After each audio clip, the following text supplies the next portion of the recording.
Carl Nasper, famous trainer, he kicked me out of his barn because I didn't know the front end from the back end of the horse.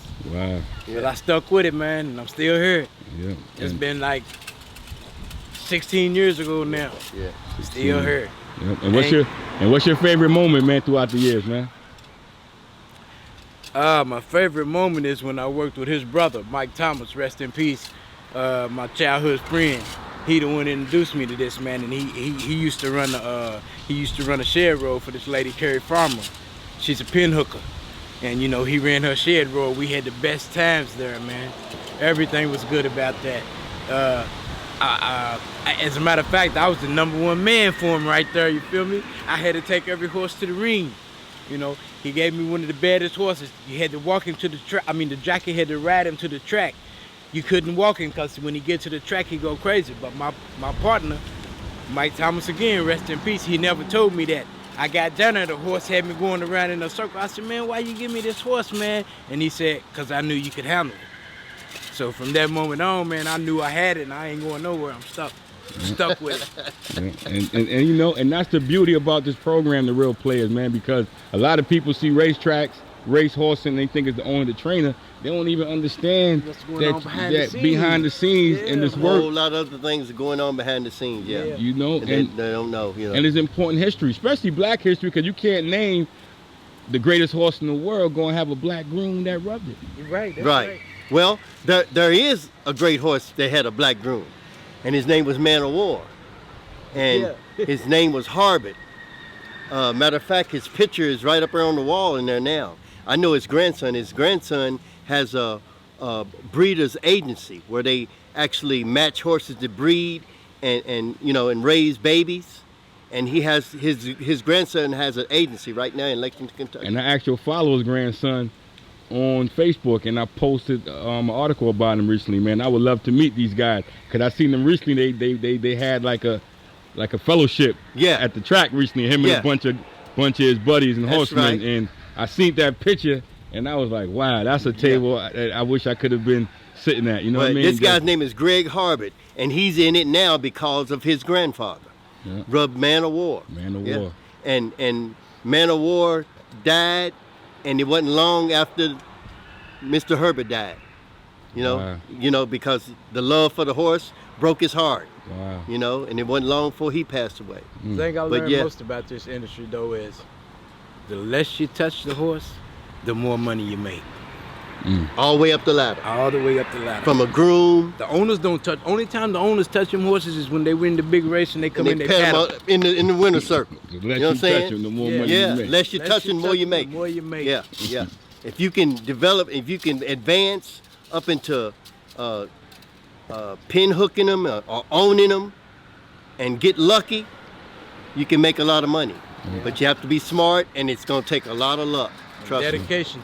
Yeah. And it's definitely a sport of kings. Sport of kings, man. And we want to, like how you name. Can you give us some more names of grooms that you guys met throughout the years, man, that we kind of give some shine to? One of the best grooms I've ever been around in my life was a guy named John Whittle. He's gone on now. He was a groom for Carl Nasper, who won 2 derbies.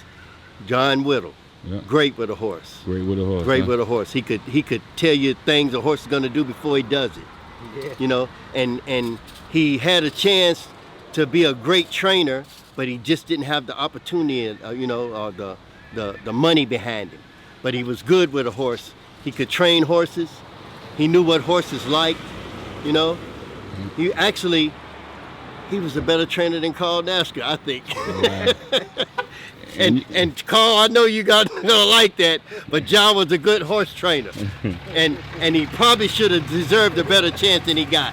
And you know, I met you at the first sale, and now we ran into each other once again. Yeah. And tell me what's going on now, right now. Well, they got the mixed sale here. They got the babies, the weanlings, and the moms. The breeding stock is what they call it. Breeding stock. It's a mixed sale. Yeah, mixed sale. And they'll sell these horses, and they'll go on to other farms, and the people at the farms will try something different with them, or try them with different studs, you know. And the weanlings could go on to win stake races, grade 1 races.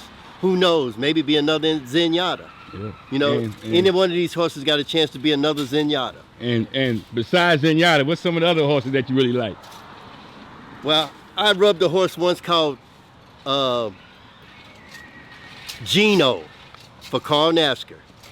And I got the opportunity to run in a race at Keeneland, and she come from dead last, set the track record 6.5 furlongs, and the best rider in the world, I think, in my lifetime, was Pat Day. Pat Day rode her. Pat Day was Give the you a best heart rider. attack riding a horse. Wait till the last minute to make a move with a horse, but he always got to the wire. Yeah. I watched him win 7 races, win the whole card at Churchill one time.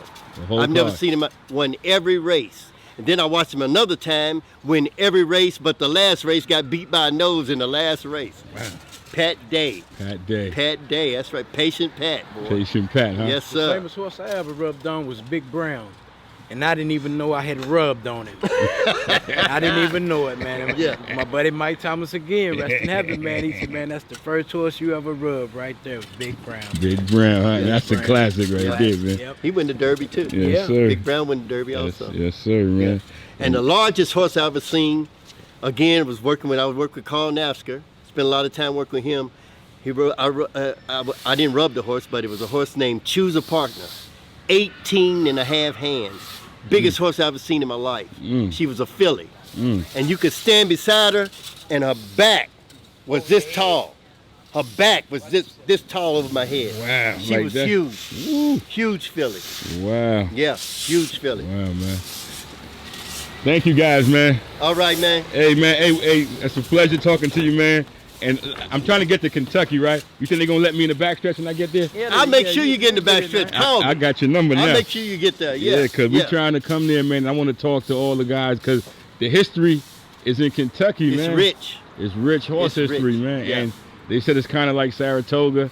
It's the same. Everything is horses there, man. Yeah, And, you know, and that's what I want to talk to. Even the family of the grooms and the exercise riders. I want to talk to all the little guys, Yeah. and, as well as the big guys. Right, Yeah. right. But we want to tell the whole story. Well, the little guys make it happen. Make it happen. Without the little guys, the big guys they're nothing. They need the little guys. Trust me. That's a yeah, fact. Yeah. That's a All right, fact. man. Thank you, man. Peace. Yes, All sir. right. All All right. right, my man. All right. Yes, sir, man. Next time. Yep. Hey, let me.